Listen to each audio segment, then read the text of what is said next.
Arratsaldeon Danorik, buenas tardes a todos. Sí, se ha apagado. A ver, sí, no, está abierto. Ongi etorri, ¿qué tal dionetara? Como es costumbre en Deustoforum, intentamos traer temas que sean de actualidad, que sean de debate, que sean de interés general, y bueno, pues yo creo que la seguridad pues cumple todos estos requisitos. En 2003, en algún documento de la Unión Europea, se decía que Europa no había sido nunca tan próspera, tan segura ni tan libre. Creo que la percepción que tenemos unos años después pues es bastante distinta. Tenemos que entender un poco esta reflexión, seguramente después de la Segunda Guerra Mundial y en base a la teoría de la contención, pues el mundo se dividió entre los míos y los otros. La caída del muro de Berlín, el 9 de noviembre del 89, 28 años después, pues puso fin a esta división polar del mundo y dio lugar a unas nuevas realidades que, más allá de lo convulso que fueron los primeros años, pues parecía abrir un escenario en que bueno, pues el mundo pues fuera más libre, más seguro, más uniforme, y sin embargo desde entonces, desde 2003, pues la situación ha ido cambiando radicalmente, lo cual ha ido haciendo que nuestros supuestos sobre la seguridad pues hayan ido cambiando.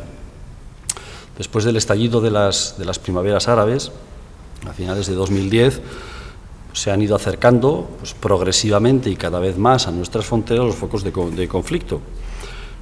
El examen geoestratégico pues, lo que hace ver es que las amenazas están cada vez más cerca, que se han ido acumulando las crisis en nuestros vecinos, lo cual ha hecho que se haya ido deteriorando la seguridad de nuestros vecinos, de los vecinos de nuestros vecinos, y se haya creado un círculo, un arco de inestabilidad alrededor de esta Europa que se creía segura y libre.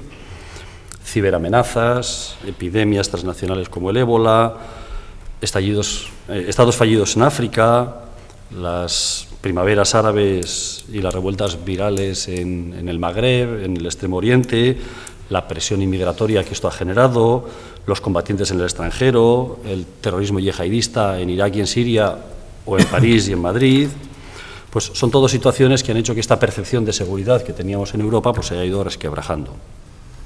Pero, bueno, pues a todos estos factores disruptivos tenemos que sumar los nuestros propios, ¿no? Los desequilibrios en Europa, los altos niveles de desempleo, el descontento ciudadano, la aparición de nuevas opciones políticas populistas que vuelven a aparecer, hacen que, bueno, pues que esos conceptos de seguridad, de tranquilidad, de paz que veníamos experimentando en Europa, pues también desde dentro se pongan en cuestión. Y bueno, pues de hecho la propia Unión Europea está ahora en un proceso de reflexión de todos estos supuestos de seguridad para, bueno, pues presentar al Consejo Europeo no más tarde de junio de 2016, bueno, pues una nueva propuesta sobre política de seguridad y de política exterior. El concepto de seguridad, además, es hoy en día muy amplio. Va desde las relaciones comerciales, la política de vecindad, las finanzas, la seguridad energética, la industria, la tecnología, como decía antes, la ciberseguridad, la cooperación al desarrollo, la justicia, ¿vale?, la inmigración.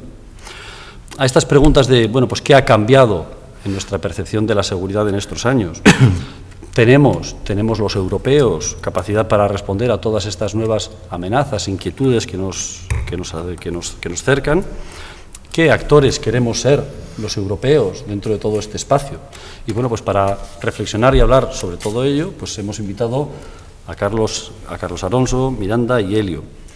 Nacido en El Cairo, licenciado en Derecho, ingresa en la carrera diplomática en 1969. Y en esta larga y dilatada carrera diplomática y como embajador, pues ha estado en Washington, en Argelia, fue subdirector general de Naciones Unidas, en la Dirección General de Organizaciones y Conferencias Internacionales, fue director general para Iberoamérica, fue asesor del Ministerio de Defensa y director general para Asuntos de Seguridad y Desarme. En el año 91 fue nombrado embajador de España en la OTAN. En el año 2001 fue destinado en Ginebra como embajador delegado de España en la Conferencia de Desarme. Desde 2004 hasta 2008 fue embajador de España en el Reino Unido y desde 2008 hasta 2012 fue embajador representante permanente de España ante el Consejo de Organización del Tratado del Atlántico Norte, la OTAN. Por tanto, es una persona con una trayectoria que seguramente le da una visión privilegiada para hablar, como era el título de la conferencia, ¿no? Es decir, los retos a la seguridad internacional y la evolución en el presente y en el futuro. Carlos, muchas gracias por aceptar nuestra invitación. Recordaros a todos que hemos dejado unos tarjetones en las sillas para que durante la conferencia o posteriormente a ella nos podáis hacer preguntas que Íñigo Arbiol y yo mismo, bueno, pues iremos formulando al ponente. El ponente nos decía que lo más interesante, lo que más a él personalmente le interesaba era, bueno, pues conocer cuáles eran las inquietudes y poder dialogar con vosotros a través de vuestras propias peticiones. Carlos. Pues muchas gracias, José Luis. Con esta elaboración de mi vida casi me has hecho más viejo de lo que yo pensaba. Quiero agradecer la oportunidad a la Universidad de Deusto y a Deusto Forum y por lo tanto a su presidente José Luis del Val por esta ocasión de estar aquí y poder comentar algunos temas de seguridad, y también a Íñigo Albiol, el coordinador académico del grado de Relaciones Exteriores, quien ha sido mi contacto, y quiero decir que me han tratado estupendamente. Yo quería ver un poco la evolución y algunas consecuencias, y por lo tanto la idea mía sería la evolución de los retos después de la Segunda Guerra Mundial, las operaciones fuera de área, lo que yo llamo una OTAN útil, la irrupción del califato islámico y situación actual y perspectivas. Voy a intentar pasar por encima de casi todo. La Guerra Fría, después de la Segunda Guerra Mundial, tenemos quizás dos momentos: antes de la caída del muro de Berlín y después. Antes de la caída, todos lo recordaremos, o muchos, es el equilibrio del terror nuclear, que luego se derivó hacia una coexistencia pacífica, pero lo que había ahí esencialmente era una pugna ideológica, económica y una pugna también geopolítica. En definitiva, cualquier cosa que ocurría por el mundo, cualquier conflicto, enseguida tenía una lectura ideológica, y estábamos en esa bipolaridad. Es durante esa época, y lo que hace una referencia rápida, es cuando España ingresa en la Alianza Atlántica, en la OTAN. Estaba en el programa de la UCD, sin embargo, pues la presencia de Adolfo Suárez en una cumbre de los no alineados en La Habana en 1979 disparó un poco la idea de que a ver si España va a ir por otros caminos de no alineados, pero con el 23F, con el intento, con el golpe de Estado, pues sí, eso fue ya la puntilla a cualquier devaneo no otánico. Y ahí se decidió después, con el gobierno de Calvo Sotelo, el ingreso de España. Yo creo que fue algo positivo, porque lo que facilitó es la normalización democrática de las Fuerzas Armadas y la modernización de estas Fuerzas Armadas en material, en doctrinas, y se establece también un nexo que es real entre la Unión Europea y la OTAN. Eso provocó en su día, como recordarán, la ruptura del llamado consenso. Felipe González ofreció un referéndum en el debate que fue de octubre del 81, y luego una secuencia: ingreso en mayo del 82 y elecciones en octubre del 82 del mismo año. Cuando ingresamos, pues estábamos en la alianza, pero no estábamos en lo que se llama la estructura militar integrada, que es algo más complicado. La OTAN es una organización política, no es una organización militar. Lo que tiene es un brazo militar, y ese brazo es la estructura militar integrada, que es, llamémoslo, lo único permanente que tiene. Es una estructura de mandos, y a esa estructura de mandos, según las situaciones, se le agregan lo que se llaman fuerzas. Como el referéndum estaba ofrecido, España dentro, pues se planteó el problema de que le planteaban a Felipe González, le decían, bueno, oye, que la OTAN es la defensa de Europa, no puedes salir ahora de la OTAN. También había lo que se decía coloquialmente, que no es lo mismo casarse que divorciarse. Entonces, sin embargo, Felipe González decidió mantener el referéndum, pero argumentó con los países europeos que si la OTAN era la defensa de Europa, hacía falta que España estuviera en Europa, y estar en Europa era en la Unión Europea.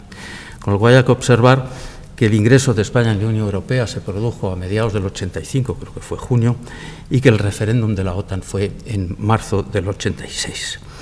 Ese era el argumento hacia afuera. Argumento hacia adentro, para poder convencer, llamémoslo, a su electorado más próximo, fue pues, que tendríamos un modelo español, fuera la estructura militar integrada a la que antes he aludido, como estaba también Francia, que habría una reducción de las fuerzas de los Estados Unidos en España, puesto que ya contribuiríamos directamente a la defensa occidental y europea en la OTAN, parecía lógico que hubiera una reducción. Políticamente tenía valor ese argumento, quizás en ese momento militarmente menos. De ahí se produjo la salida americana de Torrejón y de Zaragoza y, como saben, se mantuvieron en Rota y en Morón. Y la última condición era la no introducción en España de armas nucleares. En aquella época había en varios países europeos armas nucleares americanas, y ese era el objetivo, que no las desplegaran en España, y esto era el objetivo esencial. Luego hubo dos problemas anejos, por así decirlo, que es que en España, en las aguas nuestras, pues nos visitan buques americanos, algunos de ellos tienen armas nucleares, y también hay los aviones que tienen a veces armas nucleares. ¿Cómo resolver el tema? En los buques fuimos como una solución más bien diplomática.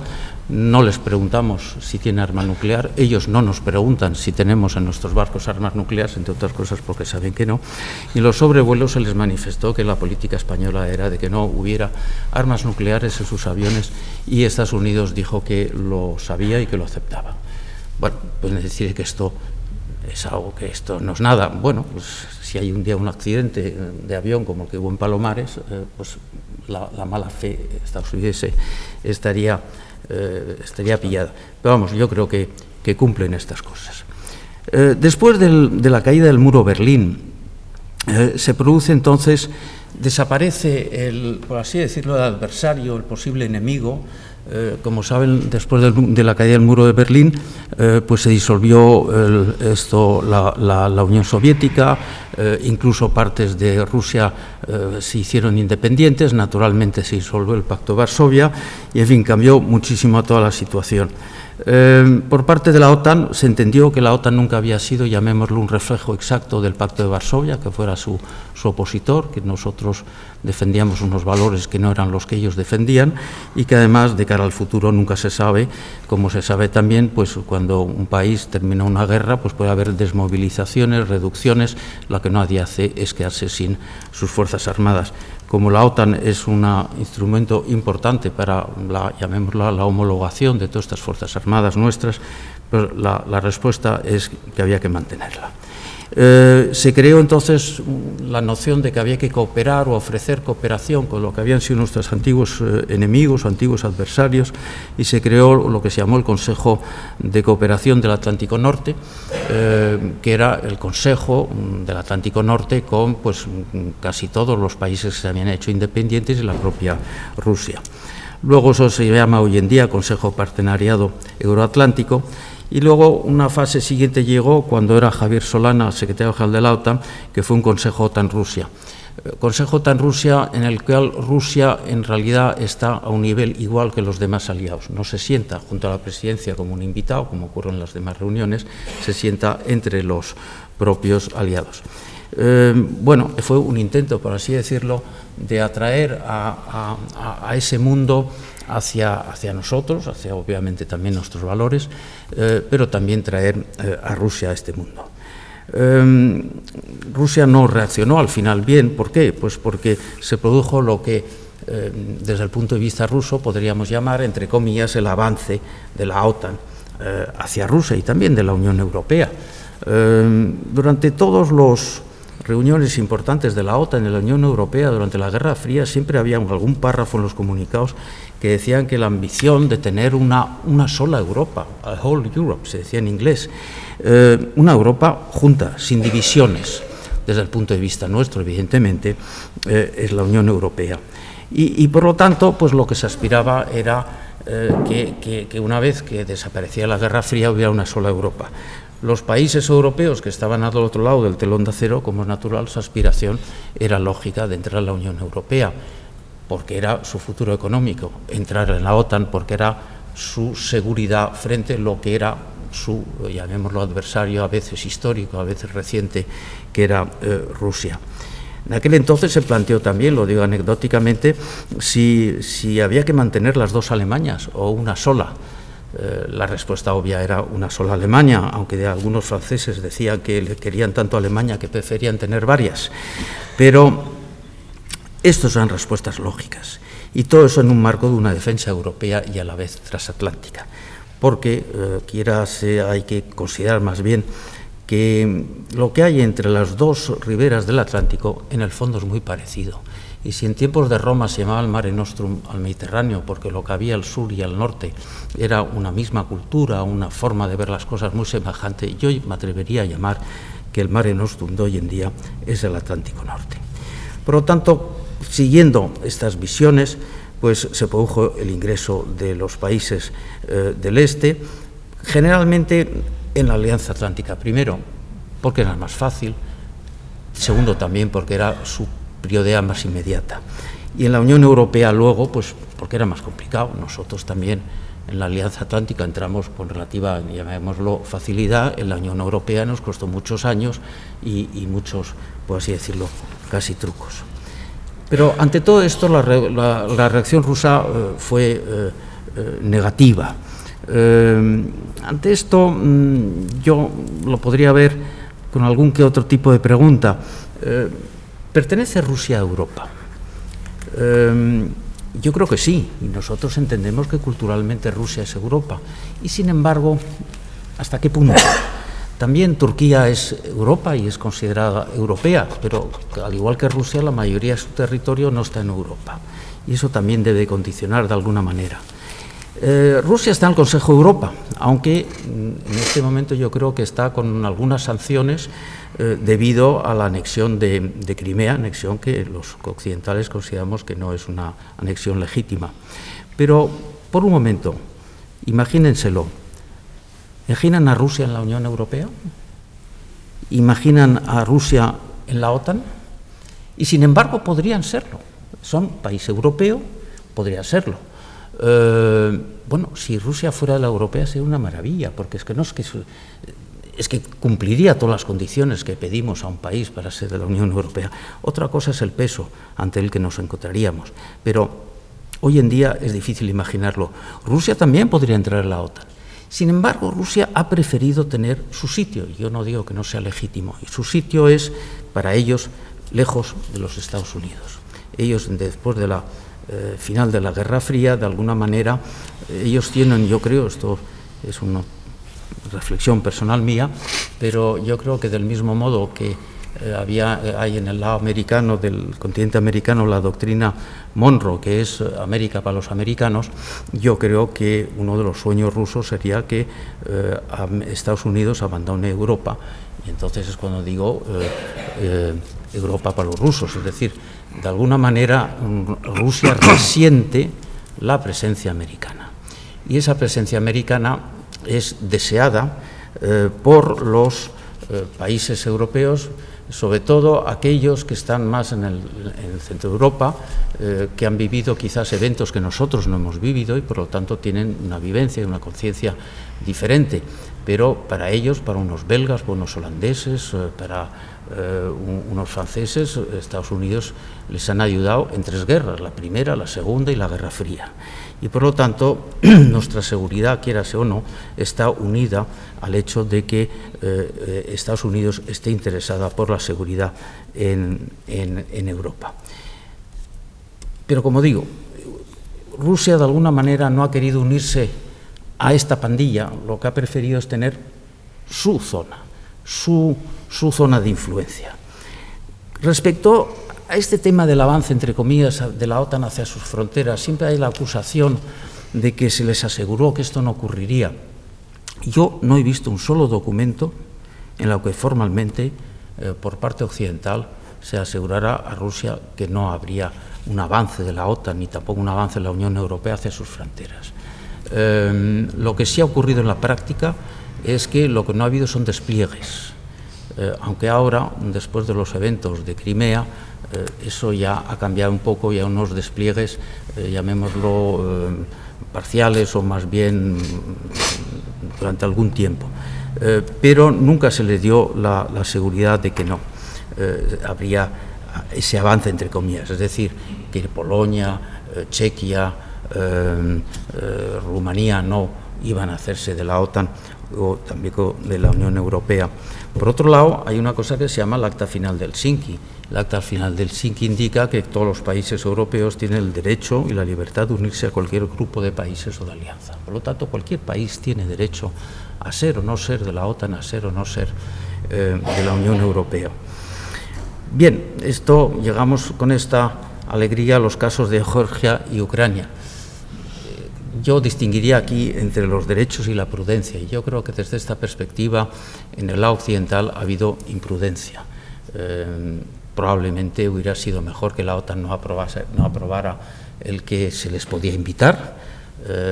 Yo creo que esto fue algo mal controlado en su momento, incluso por la señora Merkel, que mandaba mucho cuando se aprobó eso en una reunión de la OTAN en Budapest.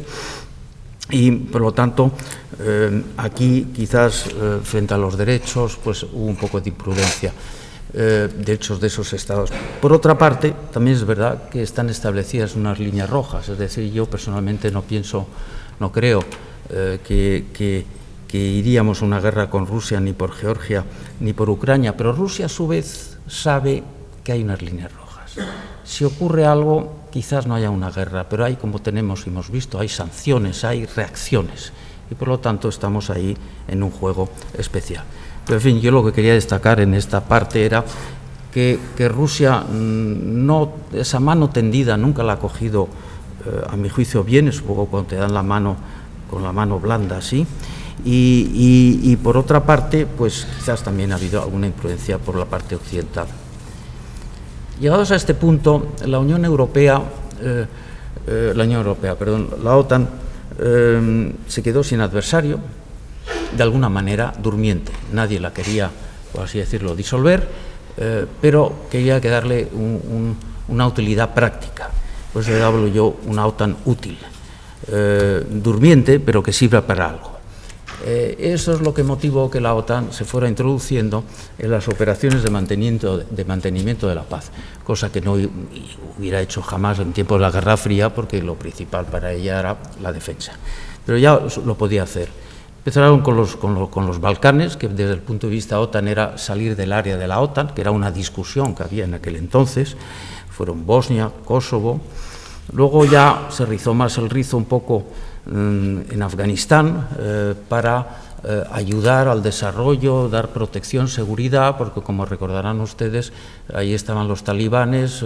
Después del 11S, los americanos apoyaron la Alianza del Norte, que eran, por así decirlo, un movimiento que resistía a los talibanes, que con la ayuda americana, algunos servicios de algunas operaciones especiales y aéreas, pues echaron a los talibanes. Pero la seguridad había que mantenerla, porque sin seguridad no hay desarrollo, no hay comercio, no hay nada. Entonces era la idea. Esta es una operación que no ha sido totalmente exitosa, pero tampoco totalmente fracasada. Es decir, el Afganistán de hoy en día no es el Afganistán de aquel entonces. Lo que sí yo diría es que no se ha podido conseguir lo que era el ideal, que Afganistán, debidamente ayudada, que lo ha sido, debidamente entrenada a sus fuerzas de seguridad y sus fuerzas de policía, fuera capaz de asegurarse por sí misma su seguridad. Por lo tanto, de alguna manera sigue habiendo esa vinculación, más por la vía de operación de entrenamiento de sus fuerzas que de operaciones propiamente dichas. Luego vino Libia. Libia fue algo que en realidad por empeño francés del señor Sarkozy y de algún filósofo que le aconsejaba. Tienen ustedes que recordar que en aquel entonces se había planteado una situación en la que el fruto de las primaveras árabes en Libia, la parte oriental, la de Benghazi, siempre opuesta, llamémoslo, a la parte occidental, pues se rebelaba.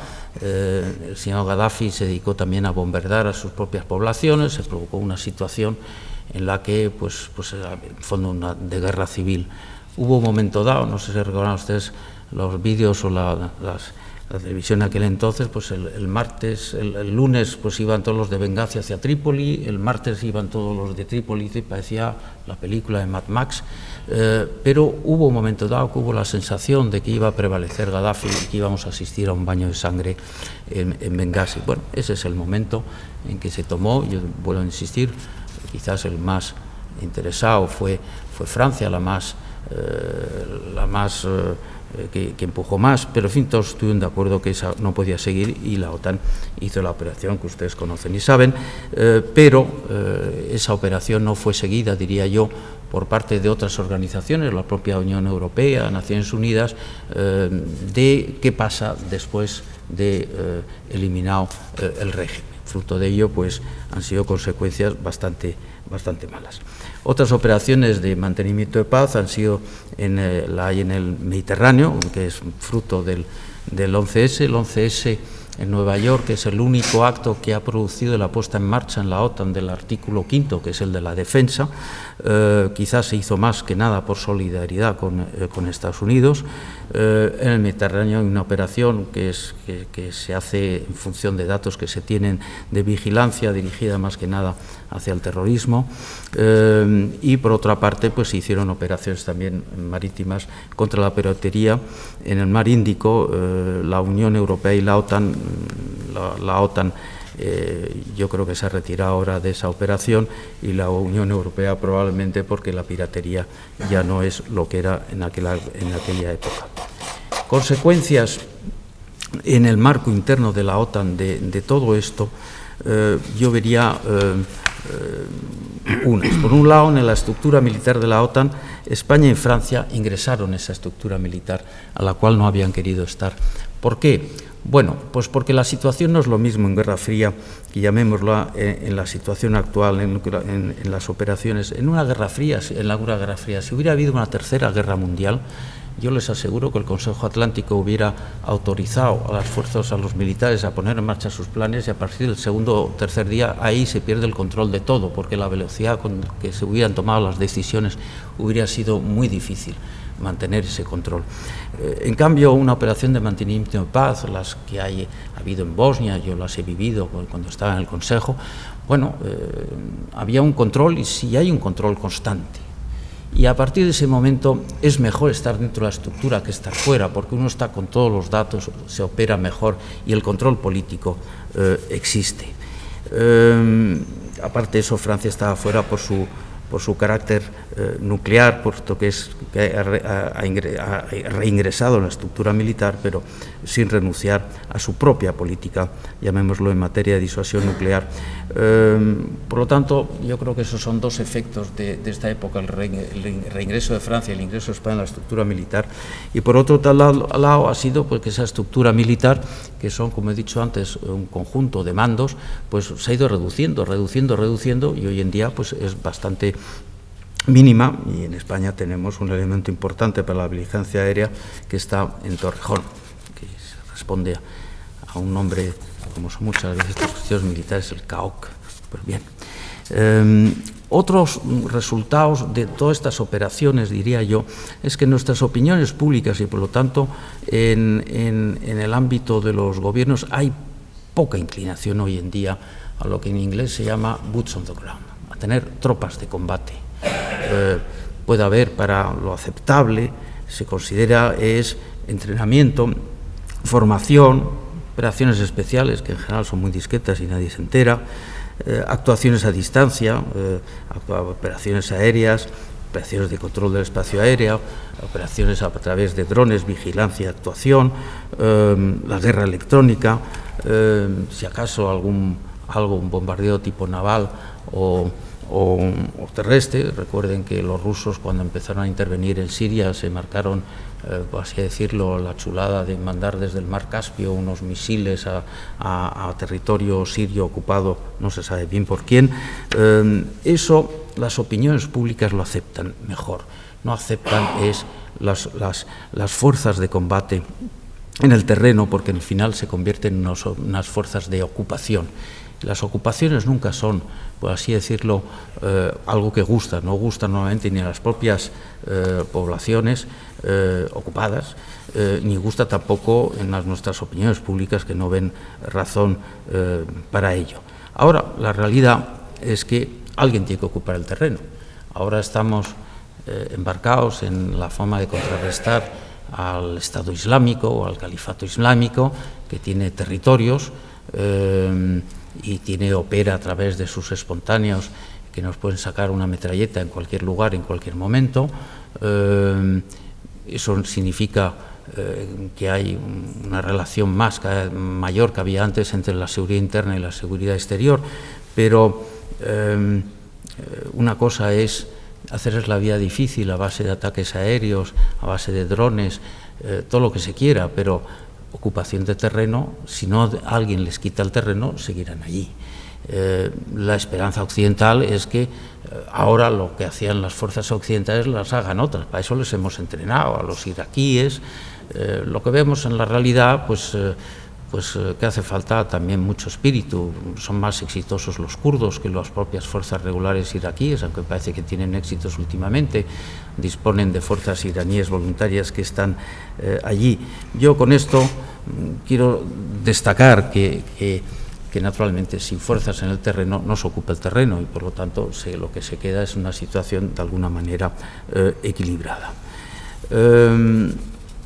Esa irrupción del califato islámico es quizás algo que quería yo destacar a continuación, en la cual, como diferencia diría yo con Al-Qaeda, Al-Qaeda era más una organización de naturaleza terrorista, interesada en tener algún tipo de santuario, como fue Afganistán en su momento, en tener lugares de donde planificar algún tipo de atentado o algo que justifique su existencia y sus postulados, mientras que con el califato lo que hay es la voluntad de tener un territorio, desde el cual quizás se planifique lo mismo, de tener un Estado que nadie le reconoce, pero el hecho es que lo ocupan. Consecuencia de esto, como decía, apuntaba hace un segundo, hay un incremento de la relación de seguridad interna e internacional. El reto es a la vez externo e interno, es un reto a la vez militar y policial. ¿Cuáles son las respuestas a esto? Probablemente las de largo plazo, algunas de ellas, desgraciadamente, no son a corto, pero es incrementar la ayuda y la cooperación al desarrollo internacional. Es decir, muchos de estas, el origen de estas situaciones muchas veces es la ausencia de desarrollo, la ausencia de futuro, y esto conlleva naturalmente la desesperación y lleva pues a situaciones en las cuales pues se apuntan a personas que ofrecen fórmulas que no son la solución ni mucho menos, pero que les atrae. Por lo tanto, ayuda y cooperación al desarrollo, del mismo modo que en nuestros propios países tenemos que tener muy claro la necesidad de integrar bien a los emigrantes, a los refugiados, lo que llaman con la doble vía de respeto mutuo, pero evidentemente si tenemos situaciones de guetos, como puede haberlo en algunos países europeos, de gente que no tiene ni trabajo ni tiene acceso a la educación o que renuncian a ello, pues tenemos ahí unos riesgos que no tendríamos de la misma manera, no digo que no hubiera ninguno, si estuvieran bien integrados en nuestra seguridad. Hace falta un control bueno de las fronteras externas, que yo creo que es algo que la Unión Europea debe mejorar, y no confundir esto con lo que llamaremos barreras internas, que ha sido la tentación en muchos euros. La ciberseguridad es obviamente algo importante en este marco, puesto que por ahí se reproduce gran parte del reclutamiento de los adictos al califato islámico e incluso a otras obediencias terroristas. Dos palabras: control a la vez policial, de servicios de información. La vida sería mejor si no nos controlaran, pero recordarán ustedes que hace bastantes años, yo no me acuerdo cuántos, cuando se cogió un avión, pues se cogió un avión. Un día, pues debido a un cierto terrorismo, pues nos pusieron narcos de seguridad. Nos hemos acabado acostumbrando. Algunos dicen, ¿eso es una victoria al terrorismo? Sin duda, pero es una forma de defendernos, de tener una seguridad en un viaje. Por lo tanto, hay cosas que tenemos que ir aceptando para, de alguna manera, mantener nuestras libertades. ¿Cuál es un poco la situación actual De entrada diré que es muy confusa. Yo creo que por un lado hay un retorno de la geopolítica. Hemos pasado de la bipolaridad que había en la Guerra Fría a una globalidad con una potencia hegemónica, que era Estados Unidos. Ahora estamos en la unihegemonía discutida, diría yo. Estados Unidos sigue siendo el país, en términos militares, más importante, pero hay un cierto declive, cierto, relativo. Su interés ha pasado de Europa a Asia. Pero recuerden ustedes que cuando hemos tenido los asuntos de los temas de Crimea y algunas más y de Ucrania, pues de alguna manera Estados Unidos vuelve, es decir, Europa no está siendo abandonada por Estados Unidos, pero es verdad que tiene mayor prioridad lo que ocurre en Asia. Junto a eso tenemos lo que llamaríamos, y aludido antes, el nacionalismo ruso, que lo que quiere es controlar sus zonas cercanas, en vez de haberse integrado con sus antiguos adversarios. Tenemos un nacionalismo chino. China es cada vez más fuerte, gasta mucho en defensa y lo que quiere es controlar hoy por hoy el mar de China. Es más bien algo vecinal, pero sus pretensiones han hecho que sus vecinos se han acercado más a los Estados Unidos. Tenemos el tema de Corea del Norte. De alguna manera estamos volviendo otra vez a una fase de relaciones de poder militar, de poder económico. En el ámbito, en segundo lugar, destacaría una crisis de gobernabilidad. En todo el Oriente Medio lo vemos, hay un enfrentamiento suní-chií, pero que no es exclusivamente religioso, acompaña o encubre muchas veces relaciones de poder y de diferencias políticas en donde los dos grandes jugadores son Irán y Arabia Saudí. Tenemos una situación en Palestina que no se resuelve. Positiva, desde el punto de vista positivo, la renuncia nuclear de Irán, que es algo bueno, pero que también ha cambiado el panorama, es decir, en países como Arabia Saudí y Israel pues se inquietan ante la capacidad que tiene Irán al volver, por así decirlo, a ser más aceptada en el concierto internacional, pues eso les preocupa y de alguna manera se manifiestan decepcionados por la política exterior del presidente Obama. Tenemos la situación del califato islámico, tenemos la situación que hemos visto de democracias versus a sistemas autoritarios, populistas o sectarios, en la cual de alguna manera las primaveras árabes se han apagado, desgraciadamente. Estamos, no es que hayan llegado el invierno, pero salvo Túnez, los demás pues se han disparado situaciones y volvemos a esta mala en la cual pues a veces el mundo occidental necesita apoyarse en regímenes que no son muy recomendables, pero a veces no queda otra posibilidad. Por otra parte, tenemos el contagio posible hacia el Magreb, pasando por Libia, y eso es algo que evidentemente a nosotros nos tiene que inquietar. En Europa tenemos también una crisis económica sin superar, que se agrava cuando a China le va mal. Esto es muy interesante, es decir, ¿quién se hubiera imaginado hace 10, 20 años que si China estornuda y bajan las bolsas, pues van a bajar las bolsas nuestras, y que tenemos problemas de exportación porque resulta que China va a comprar menos de alguna cosa o de otra? Por ahora no se exporta mucho, pero China está cambiando hacia una economía más que de exportación, una economía interior, y esto pues está produciendo unos cambios y nos viene, por así decirlo, en mal momento. Hay algo que tú has aludido antes, que son las demagogias ante la Unión Europea, que se apoyan ahora con la crisis de los refugiados en políticas, llamémoslo, xenófobas, y en la cual pues también está el tema de la capacidad o no de absorción. La señora Merkel era una señora admirada en Alemania hasta que un día dijo vamos a abrir las puertas, lo que a mí me parece bastante lógico, es el país más rico, pues que abra puertas, y sin embargo hoy en día pues la señora Merkel le ha salido mal el tiro y tiene muchas críticas internas, ¿no? Tenemos junto a eso el centrifugismo de la Unión Europea. A mí me inquieta, vamos a ver qué es lo que va a conseguir para ganar su referéndum el señor Cameron, porque yo personalmente, pero creo que muchos, lo que queremos es una Europa más integrada.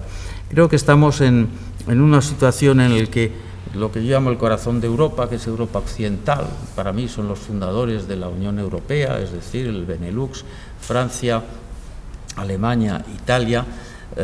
Pues descubrimos que no solamente es que hay una Europa del sur, es que también hay Europa del este, es decir, los polacos, los húngaros están tomando decisiones que no nos gustan en su aspecto de control contra la libertad de prensa, quizás en algún caso xenofóbico, llegando incluso a frases como diciendo yo no voy a aceptar a ninguno que no sea cristiano, a ningún refugiado.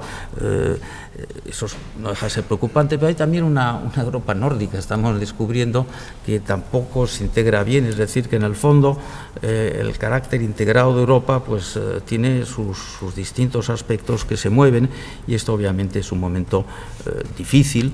En el aspecto más de seguridad, no hay ninguna duda que juntos es la única solución, y que hace falta en aspectos ya de seguridad concretamente una mayor coordinación policial y de servicios de inteligencia para luchar contra el yihadismo y contra también en el marco de los flujos migratorios, puesto que a través de los mismos ha habido algunos casos, es decir, no todos los refugiados son terroristas, pero es verdad que algún terrorista, algún retornado ha aprovechado esa vía, pero eso no puede uno no aceptar a los refugiados porque haya uno o dos que haya aceptado esta fórmula para entrar, pero la mayoría de ellos que han ido a luchar en Siria o con el Estado Islámico, por donde han vuelto, es que si eran franceses, han vuelto por el aeropuerto de Ámsterdam, que nadie les dice nada, o sea que es mucho más el problema de Granada o Barcelona, da igual, es la coordinación. Y llegamos a la necesidad de una defensa europea también, cuando hablamos de más unión, pero yo entiendo que tiene que ser una defensa europea en un marco aliado. Por alguna parte, Estados Unidos se va en parte, no del todo, y los europeos no hacen sus deberes. Sus deberes es hacer una defensa europea. Yo creo que es muy difícil porque normalmente eso es de las últimas cosas que se hacen en una integración. Antes hay que tener probablemente una economía única, ¿no? Realmente dirigida, un sistema fiscal único. Probablemente haya que pasar estos puestos, pero desde el punto de vista de pasos, pero desde el punto de vista de seguridad, cuando hablamos de defensa europea, pues es algo que tenemos que hacer, pero no es alternativo al marco aliado, no es alternativo a la OTAN. Lo que hay que hacer es que a un momento dado en la OTAN, en vez de, en vez de que somos 28 embajadores, pues haya 6. Uno es el de la Unión Europea, el otro es el turco, el otro es el americano, el otro el canadiense, y lo mismo eso se refleje en las fuerzas y es difícil, pero hay que hacerlo. No olviden que hay el proyecto del presidente Hollande, que yo creo que no irá, que es precisamente a una Europa dentro del Eurogrupo, más unida, con una sola política fiscal, económica y un solo Parlamento. Yo creo que eso lo hizo como un anuncio en julio pasado. Necesita absolutamente el apoyo de Alemania y la señora Merkel en este momento no está en condiciones de darlo. En Estados Unidos también hay un problema de gobernanza. Se nota que hay una brecha de ricos y pobres que crece, en la brecha también derecha-izquierda. Hay un populismo xenófobo, republicano, esencialmente, con el señor Trump y Ted Cruz.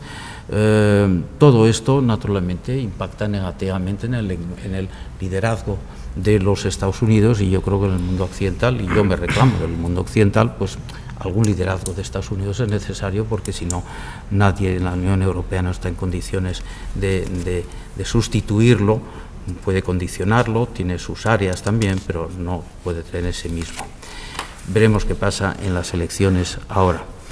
El tercer elemento de esta situación presente es lo que yo llamaría el dinamismo de los actores no estatales. Cada vez vemos más que, aparte de los terroristas organizados y sus franquicias, las organizaciones no gubernamentales son cada vez más activas, tienen cada vez más presencia, y eso puede ser también positivo.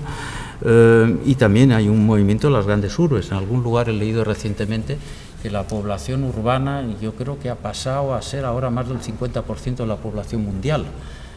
Y va a ir creciendo, y que por lo tanto en las propias, sobre todo de cara al cambio climático, las ciudades están en condiciones de tomar decisiones que son de origen municipal, obviamente, pero son actores que no son forzosamente el Estado, pero que son buenas.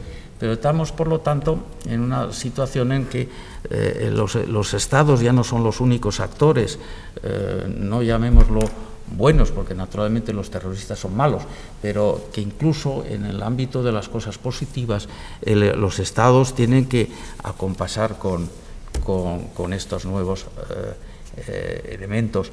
Y eso nos da, al final, como resumen, una Europa o un mundo más complejo y no forzosamente más seguro. Hemos pasado de que el gran peligro era un conflicto nuclear que hubiera destruido la Tierra. Ahora vivimos de otra manera. La Tierra no parece que la vaya a destruir un conflicto nuclear, si acaso nuestras actuaciones de cara al cambio climático, pero el mundo es más inseguro, pero no claramente inseguro. Es decir, yo voy a seguir haciendo mi vida, pero cualquier día que pase puede salir, como en París, un señor con una metralleta, una bomba, y a cualquiera de nosotros nos puede ocurrir.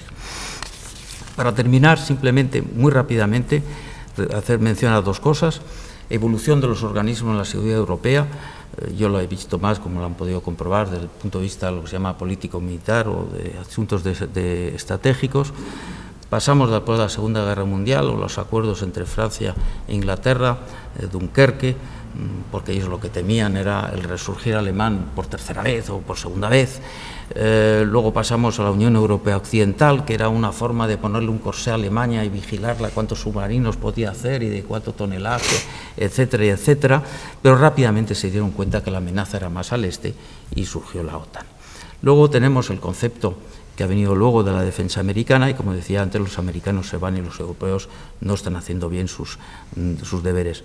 Resultado de las incertidumbres, de la flexibilidad, de lo complicado que son las cosas, es que últimamente, cuando se han querido hacer coaliciones para ocuparse de algo, pues ya no se encarga ni siquiera la OTAN, se hacen las coaliciones ad hoc. Yo lo único que tengo en contra de las coaliciones ad hoc es que sé que una coalición ad hoc las dirige generalmente, en el caso occidental, naturalmente Estados Unidos, bien apoyado por el Reino Unido y quizás por Francia. Alemania siempre se queda un poco más atrás, y te convocan un mes en Berlín, el mes siguiente te convocan en Londres, a otro te convocan en Roma, y ahí llegas, te enteras de algo, no de todo, y las cosas están más o menos cocidas. En cambio, ya sea o no, respecto a Libia, la OTAN o las demás, pues hay unos procedimientos y el control político es mayor. Pero las cosas son como son, y es, por lo tanto, la respuesta hoy en día suelen ser más las coaliciones ad hoc, porque son más flexibles y permiten tener más gente, más países, porque, como saben ustedes, lo de la OTAN suena mal en la mayoría de los casos, a muchos oídos. En cuanto a lo que es importante y esencial, es tener involucrado al Consejo de Seguridad. No se deben de hacer operaciones que no sean avaladas por el Consejo de Seguridad, y esto es importante. Quiero finalmente hacer una mención al desarme. El desarme, el control de armamentos, las medidas de confianza, es un aumento incrementa nuestra seguridad. El momento álgido, paradójicamente, fue en la Guerra Fría, que hubo desarme hacia el final, nuclear y también convencional, con acuerdos en algunos casos bilaterales, otras veces multilaterales o declaraciones unilaterales. Básicamente en el nuclear fue naturalmente Washington y Moscú. Esto ya está mucho menos en las agendas.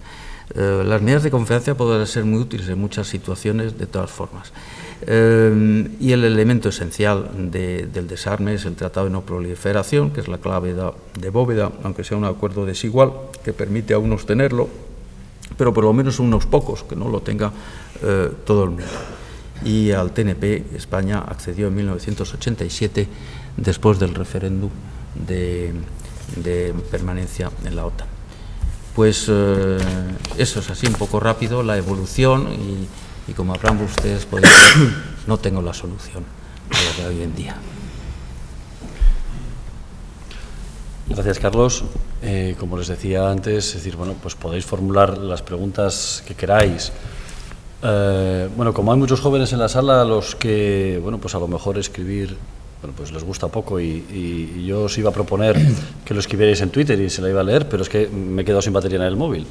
A lo mejor, excepcionalmente, si alguno quiere hacer la pregunta, bueno, pues las admitiríamos hoy de viva voz con dos condiciones. Uno, que lo hagáis lo más elevado posible, os levantéis para que, bueno, os puedan grabar, porque yo creo que no hemos preparado el micrófono porque no estaba previsto. Y los que queráis lo podéis hacer por escrito, ¿eh? Y segundo, bueno, pues que las preguntas sean breves, sean concisas, es decir, sea una pregunta, no sea un alegato, ¿vale? Y Íñigo, tú seguro que tienes un montón de preguntas para empezar antes de monopolizar. Bueno, mientras llegan... Sí. Bueno, muchas gracias, Carlos, excepcional, muy interesante, la verdad, y viniendo de ti, que sabemos todos que eres voz autorizada en estos temas, mucho más, ¿no? Mientras van llegando las preguntas que seguro hay en el público, yo quería, si me permites, traer un poco a la realidad actual tu opinión. Me refiero a la realidad actual de seguridad, es decir, tú decías Mare Nostrum, hoy en día el atlantismo, ¿no? Es decir, estas dos orillas que tanto les unen estratégicamente, pues determinados intereses, etcétera. Y también hacías alusión al liderazgo global, ¿no? Estados Unidos hoy se redefine, tiene otros intereses, tiene otros ejes hacia Asia más que hacia Europa, donde preocupa menos. Y la pregunta mía va en torno a la seguridad en el caso de España. Es decir, al menos a mí me parece que quizás las prioridades de hoy en día, por ejemplo, de Estados Unidos o incluso de la OTAN, no son necesariamente las prioridades que más preocupan a España en materia de seguridad. Pues, por ejemplo, Magreb o la Franja del Sahel o, en fin, la seguridad del Mediterráneo. Entonces, claro, ¿dónde estamos en este tema y cómo vamos a dar respuesta a estos desafíos si nuestros elementos y nuestros instrumentos principales de seguridad no están en la misma línea de prioridades y de desafíos que nosotros? Es decir, vamos a tener que activarnos quizás alguna misión militar de estas que decías de microalianzas, pues con Francia o con otros países, o cómo podemos dar respuesta a estos desafíos que son muy nuestros, pero aunque son compartidos con algunos socios. Bueno, yo te diría que en el concepto estratégico que se aprobó en Lisboa, creo que fue, uno lo va perdiendo la memoria, pero en 2010 me parece que fue, el Mediterráneo tiene está puesto como uno de los elementos destacados, es decir, la OTAN, la clásica, llamémoslo, era obviamente estaba en el eje este-oeste, pero poco a poco se ha ido girando de alguna manera. A iniciativa nuestra hay un programa de relación con países del Mediterráneo, el diálogo mediterráneo, que no incluye a todos los países del Mediterráneo, incluye pues a los del Magreb. Libia no estaba, hasta que se aclare quizás pueda estar, pero está Jordania, está Mauritania también, y Egipto. Por otro lado, creo que también hay un mayor interés por el ámbito del sur, pero también hace falta que España pues, se activa en estos aspectos. Hay algunos que no corresponden a la OTAN, ¿no? Concretamente, si hablamos de ella, pues evidentemente las actuaciones sobre refugiados y flujos migratorios son más de responsabilidad de la Unión Europea. No estamos en un punto en que haya que tener una actuación de carácter militar.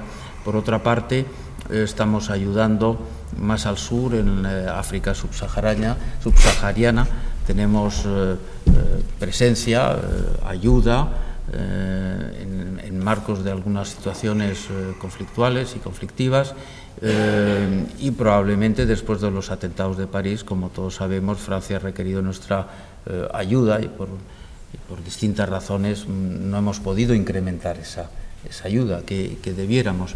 Yo creo que la seguridad nuestra está muy asociada también, como lo hemos demostrado, con lo que ocurre en el norte, en el Báltico, lo que ocurre en el este, sin duda alguna, pero también está, como tú has señalado, en el sur. Pero yo no creo que podamos decir que que la Alianza Atlántica de hoy en día no responde a esas inquietudes. Hay un par de preguntas, luego intentar agruparlas, respecto de la geoestrategia y seguridad energética. Son distintas, pero digo que están vinculadas. Una es si la crisis del Islam es paz por petróleo para Occidente, formula así la pregunta, y la otra es, pues, pregunta concretamente cuál es las consecuencias geoestratégicas del desarrollo de hidrocarburos no convencionales, porque en referencia a alguna manifestación del secretario general de la OTAN en relación con que las autoridades rusas apoyaban a grupos opuestos a las técnicas de desarrollo y de aprovechamiento de hidrocarburos no convencionales, entiendo que el fracking. Bueno, yo creo que, por un lado, yo me he dedicado más a, como he dicho antes, la seguridad político-militar, pero hay otros elementos que obviamente afectan nuestra seguridad, y una de ellas evidentemente es la seguridad energética, la capacidad de suministrar, pero yo creo que hay que verla desde diferentes ángulos. A un momento dado, las operaciones que hubo tanto de la Unión Europea como de la OTAN en el Índico eran también de producción, de protección del tráfico de mercancías en general, pero muy particularmente también el de los barcos que transportan petróleo. Las petroleras estaban muy interesadas en que de alguna manera se les protegiera. Yo creo que la situación ahí, por lo tanto, se ha mejorado. Luego hay el problema, pues, de los oleoductos, pero eso ya no es un problema tanto, llamémoslo entre comillas, militar. Paz por petróleo, no sé lo que significa eso, pero al señor Abu Bakr I, que es el califa del Estado Islámico, yo creo que le traes lo que él quiere, el petróleo, es para venderlo de extranjis, y lo que es fascinante es que lo consiga, y que por lo tanto se produzca ese tipo de venta clandestina para alimentar sus arcas y hacer más terrorismo.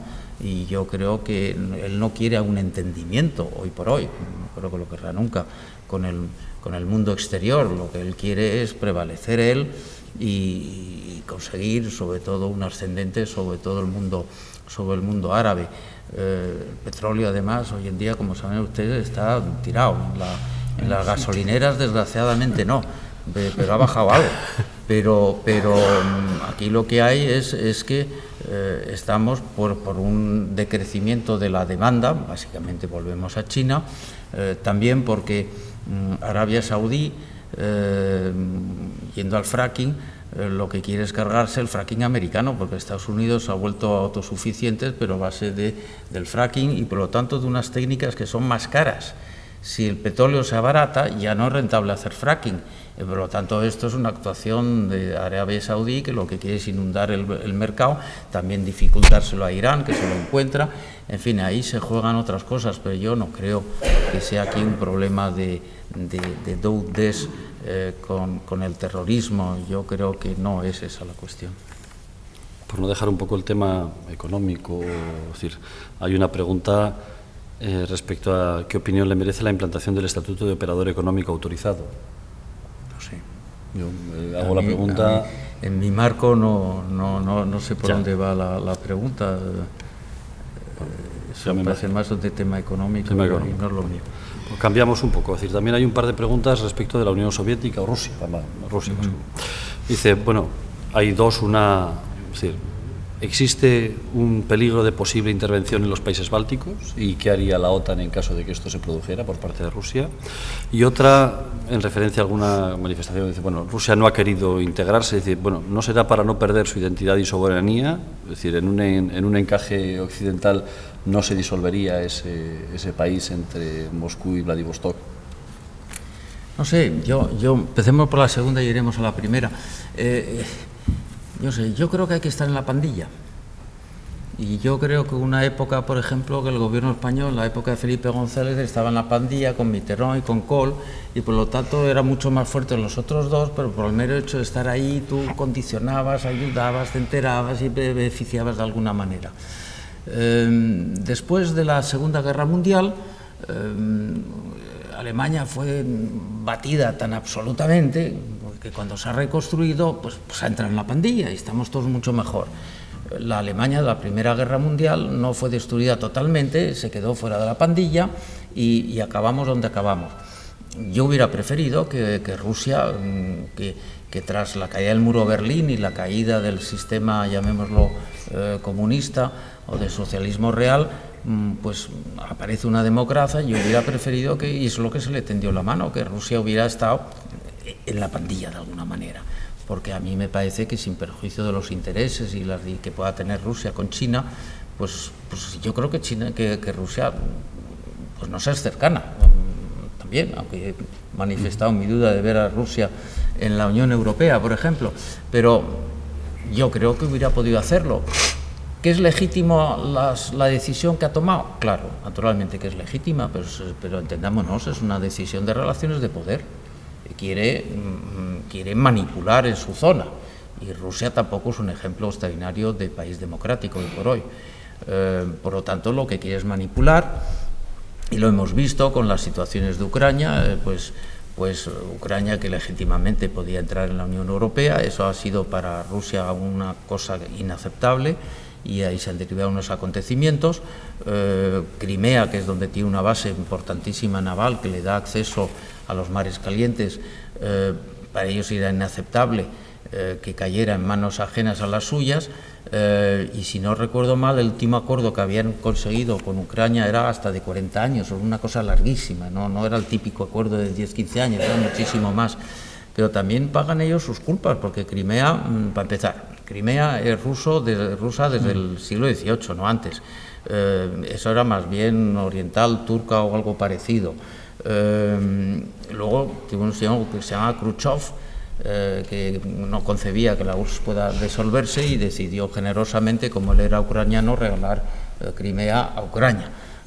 Bueno, ahí se derivan muchas de las problemáticas, pero creo que en efecto Rusia lo que quiere es manejar su entorno inmediato, pero manejarlo ellos. ¿Que es legítimo? Sí. ¿Que es bueno? Yo creo que no. En cuanto a los bálticos, yo creo que sí, que para la OTAN es un casus belli, si hubiera una invasión de los países bálticos por parte de Rusia, y Rusia lo sabe también muy bien. ¿Que ello puede ocurrir? Yo lo dudo. El problema que tienen en los bálticos es que hay mucha población rusa en algunos de los tres países, más en dos de ellos que en el tercero, y bueno, pues es población que no está forzosamente tratada con igualdad. Es decir, cuando los rusos dicen que no se les trata bien, algo de razón tienen.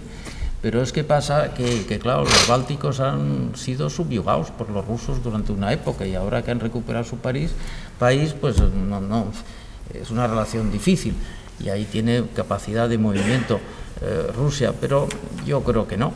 Pero hay que tener en cuenta también que estos son, entre comillas, juegos, pero que hay que tenerlos en cuenta. A raíz de la tensión aumentada en la cuestión de Ucrania y de Crimea, pues Rusia, o sea, Putin, ha decidido volver a tiempos de la Guerra Fría. ¿Qué es lo que hacía en la Guerra Fría? Pues sobrevolar el Báltico y llegar incluso hasta la costa americana y a Portugal en vuelos que no se declaran y que por lo tanto constituyen también un potencial peligro para la navegación aérea, y en las cuales pues a eso tienen forzosamente los países aliados que responder, que consiste en cuanto ves en tus radares que viene un ruso, pues sales, los acompañas, los intentas decir que se vuelvan, ellos se vuelven porque es un juego, pero peligroso, pero están en ello.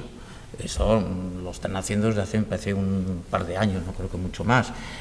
De alguna manera hemos vuelto a situaciones, bueno, sobre las que hay experiencia, afortunadamente, pero que hace, no sé, muchos años pensábamos que no se volvería a reproducir. Luego hay que estar al loro, como se dice. Al respecto de la pandilla, hay un par de preguntas respecto de la Unión Europea, ¿no? Una... ¿Qué opina sobre la creación de una organización, un cuerpo de defensa militar propio de la Unión Europea, que no dependa tanto de la OTAN, sino que se preocupe más de su propia defensa o seguridad? Otra es, esta sí que es para la bola de cristal, ¿para cuándo unos Estados Unidos de Europa? Y también hay una respecto de el escudo antimisiles en Europa, ¿hacia quién va dirigido? Ya, vamos a ver. Son distintas, pero digo que... No, sí, no, y todas interesantes. Pero yo creo que hay que dejar de ver este problema de la defensa europea como una alternativa frente a la OTAN. Es decir, ¿cuál es la preocupación de la OTAN? Pues la misma que la de una defensa europea, la seguridad de Europa, porque la OTAN a lo que se dedica es la seguridad de Europa. La única diferencia entre una defensa europea y la defensa de la OTAN es que en la OTAN están los Estados Unidos y en la defensa europea no están los Estados Unidos. Pues yo, francamente, estoy más seguro si están los Estados Unidos, porque son hoy en día los que tienen el 75% del gasto en el marco aliado. Y de eso se quejan ellos, porque hace 20, 30 años resulta que, en época ya de finales de la Guerra Fría, antes, los europeos ponían el 50%. O sea que los europeos son también unos caraduras. Estos se dedican me garantizan tal, me gasto menos en seguridad. Y luego pasará a veces lo que pasa. Pero yo creo que es un error ver la defensa europea como una alternativa. Es decir, la relación transatlántica, primero, no va a desaparecer y, segundamente, no conviene que desaparezca. Otra cosa es que los europeos tengan una defensa europea. La tienen que tener, llamémoslo, una defensa propia integrada, pero yo no la veo operando fuera en situaciones, hombre, como hoy en día los europeos también se van a hacer operaciones por su cuenta de mantenimiento de paz, tampoco es fundamental para ello que lo haga la OTAN, pero si tuviéramos, llamémoslo, una situación grave, pues obviamente la OTAN está en mejores condiciones porque tendríamos a un aliado con nosotros muy importante, ¿no? Por lo tanto, yo creo que lo que hay que hacer es reagruparse en términos militares dentro de la OTAN los europeos.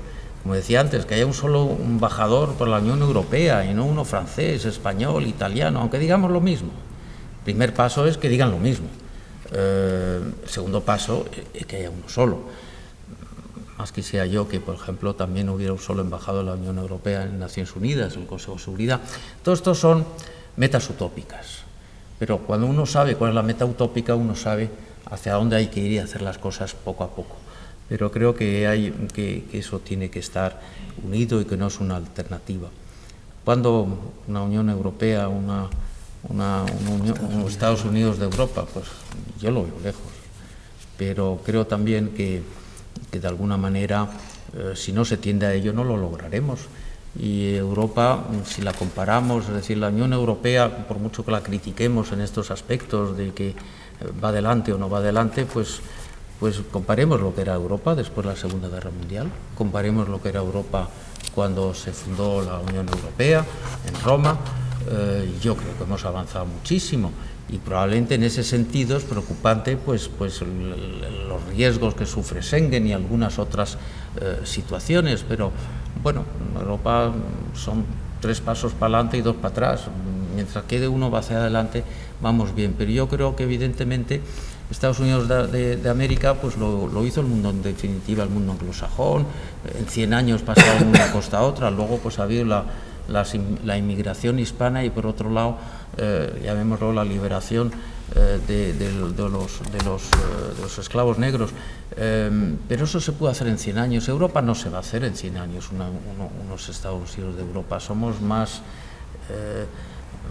variados, por así decirlo, pero lo que interesa, que era el objetivo de la Unión Europea, es crear intereses comunes. Cuanto más intereses comunes tengamos, más iremos en esa dirección. Han vuelto a llegar más preguntas en relación con el Estado Islámico. Alguna pregunta sobre si Arabia Saudí está detrás del Estado Islámico, alguna otra, yo creo que no tiene dudas, y lo que se pregunta es cómo puede la Unión Europea permitirse tener aliados como Turquía o Arabia que proporcionan apoyo logístico y económico al Estado Islámico. Le preguntan también su opinión sobre el bombardeo saudí a la población en Yemen, a la población civil en Yemen, y luego el papel dentro de los rebeldes sirios del Frente al-Nusra, es decir, en su mayoría fundamentalistas islámicos, es decir, pero dentro del grupo de los rebeldes sirios, es decir, bueno, ese gran conflicto complejo que es Siria. Ya. Entonces, un poco por orden, Arabia, Turquía, el Estado Islámico. Sí. Bueno, yo creo que lo que se parece es que Arabia Saudí fomenta la exportación del wahabismo, que es una versión, llamémoslo, muy estricta del Islam, y que esto da pie fácilmente a pasar a situaciones más de yihadismo.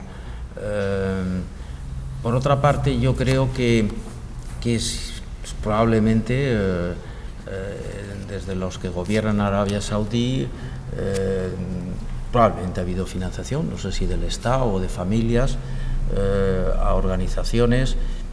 Quizás sea un pago para que no me fastidies en casa, ¿no? Y se paga de alguna manera, se compra la paz. Pero todo esto tampoco está forzosamente demostrado y probado. Turquía, o sea que tampoco yo llegaría al extremo de decir que Arabia Saudí fomenta el yihadismo. Es decir, pues aquí están jugando en la línea y tienen capacidad de diálogo, pero no forzosamente digo yo que se ha de fomentarlo. Turquía yo no creo que fomenta el yihadismo, pero es verdad que ha habido algún momento dado que ha facilitado la permeabilidad de su frontera hacia Siria, pues porque entendía que eso era bueno porque no era muy favorable al mantenimiento de Al-Assad. Es decir, aquí se juega, muchos están jugando con el fuego, pero jugar con el fuego no significa forzosamente estar creando, fomentando estos terrorismos y decir que son producto de. No, yo creo que eso no es así. Turquía, esta es una acusación rusa, pero yo aludía antes al Estado Islámico que exporta petróleo de los pozos que tiene, camiones. Una acusación que hay es que Turquía ha comprado petróleo. Sí, no se sabe, son cosas... Y dicen que terminó en Israel. Pues vaya usted a saber, porque los intereses económicos dan muchas vueltas. En caso de bueno, Yemen no lo sé, es decir, me suena más a bombardeos que probablemente tienen objetivos militares y que acaban, esos horribles frases que se llaman los daños colaterales. No sé si hay búsqueda de aterrizar la población, no conozco bien la cuestión. Ahí lo que estamos es en que en ese choque entre Arabia Saudí, que es suní, y hay que recordar que el sunismo es, pues yo creo que es el 80-90% del Islam, frente a los chiíes, pero los chiíes son fuertes por Irán y por parte de Irak. Y aquí lo que hay es una guerra de influencias, como hay unas corrientes, llamémoslo pro-chií, en Yemen, pues Arabia, pues Saudí entiende que no puede dejarle. Le pasa lo mismo con los rusos, quiere que su entorno controlarlo ellos. Han mencionado Israel, bueno, pues Israel en este momento estamos en una situación muy curiosa. Los amigos de Israel en la zona se llaman Turquía, se llaman Arabia Saudí, se llaman Egipto, y se lleva muy bien con ellos porque entiende que su seguridad, y Arabia Saudí e Israel están enfadados con Estados Unidos, o por lo menos con Barack Obama, porque consideran que en su relación con el levantamiento de las sanciones con el tema nuclear, pues en definitiva que eso es darle una baza a Irán, que es su enemigo, tanto para los israelíes como para los saudíes. Y luego entonces yo recuerdo, no hace mucho, con alguien que sabe mucho del lugar, la pregunta era, ¿y por qué están enfrentados Irán y Israel? Porque no se entiende, tuvieron una época muy buenas relaciones, y la contestación es, pues fruto a partir del momento de los acuerdos de Oslo, que no se han cumplido. ¿Pero qué implicaban los acuerdos de Oslo? Una reconciliación del mundo árabe con Israel. En esa pugna entre Irán y Arabia Saudí, cuando Irán ve que todos los árabes se van a entender con Israel, hasta digamos que tiene la bomba nuclear, hasta les puede dar la cobertura, tiene que hacer algo para que los descontentos árabes se le vayan con ellos. Es decir, estamos en un ajedrez, en un tablero de ajedrez muy complicado, muy sutil y que no, yo creo que nadie lo entiende bien. Hay un par de preguntas ya, las últimas. Una, tuvimos hace unos meses a Shashi Tharoor hablando del soft power de la India. Es decir, pues hay una pregunta relacionada con qué tipo de soft power se emplea hoy en la defensa occidental. Bueno, yo creo que podemos entender como software. Antes he aludido al diálogo mediterráneo de la OTAN. La Unión Europea tiene programas parecidos. La OTAN tiene un programa con los países del Golfo Arábico. También hay esto. La Unión Europea, la OTAN tiene unos programas de cooperación en materia de su sexo, evidentemente, que son las cuestiones militares, las cuestiones de defensa, con muchos países de lo que era antes la Unión Soviética y la URSS y el Pacto de Varsovia, porque de lo que se entendía y se sigue entendiendo es que la OTAN puede ayudar, llamémoslo, a la formación de unas fuerzas militares democráticas, a unos funcionamientos democráticos del Ministerio de Defensa, relaciones democráticas entre el poder político y los militares.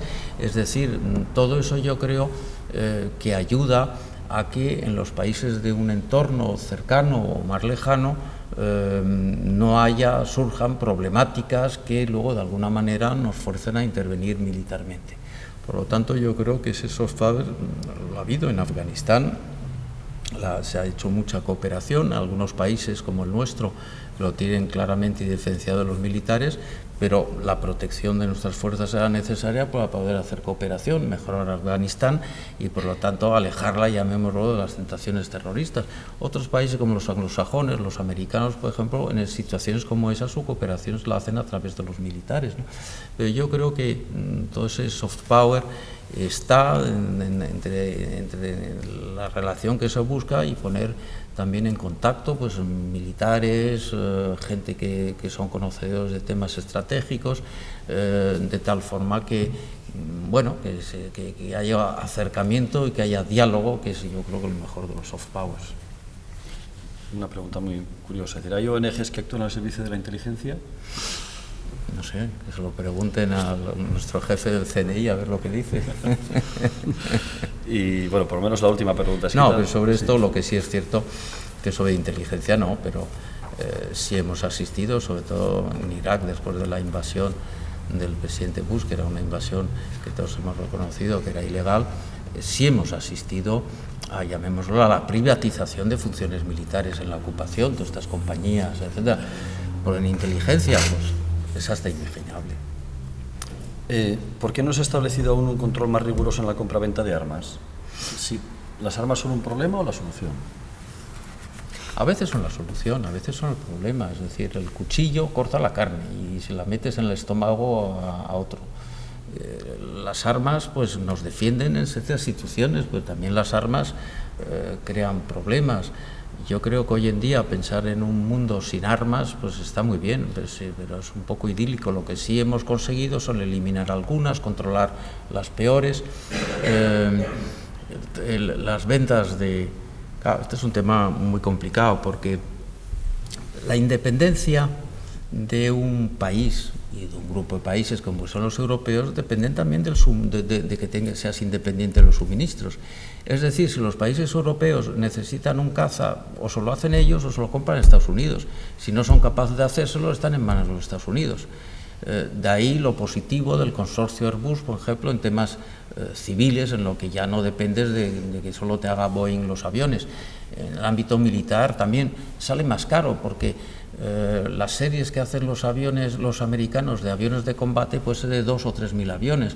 Los europeos con Eurofighter me parece que empezamos con 800 y luego se han reducido. Te sale más caro, pero tienes una independencia. Cojo este recorrido para explicar, pues tengo que proteger mis empresas que venden armamentos porque yo esos armamentos los necesito, pero esas empresas solas no pueden vivir solo de lo que me vendan a mí. Y de ahí entramos en ese ciclo que yo comprendo que puede ser negativo desde ciertas perspectivas, que dices, bueno, pues voy a vender. ¿Y a quién vendes? Bueno, pues es problema. A veces consigues vender a Estados Unidos y otras veces vendes a Arabia Saudí. Que lo hacen todos no es una excusa, estoy de acuerdo, pero yo creo que en estas cuestiones hay que ver también una cierta realidad. No vivimos en un mundo ideal y desgraciadamente pues a veces hay que hacer cosas que no gustan, pero que es difícil que haya alternativa. ¿No se puede controlar el destino final? Pues en principio hay metodología para ello y se puede controlar, pero a veces las cosas se pierden. Pero yo creo que eso es yo no soy un especialista en esto, pero me da la impresión que eso está bastante más controlado de lo que podía estar en la época de los grandes traficantes de armas. Yo creo que esto hoy en día es más complicado.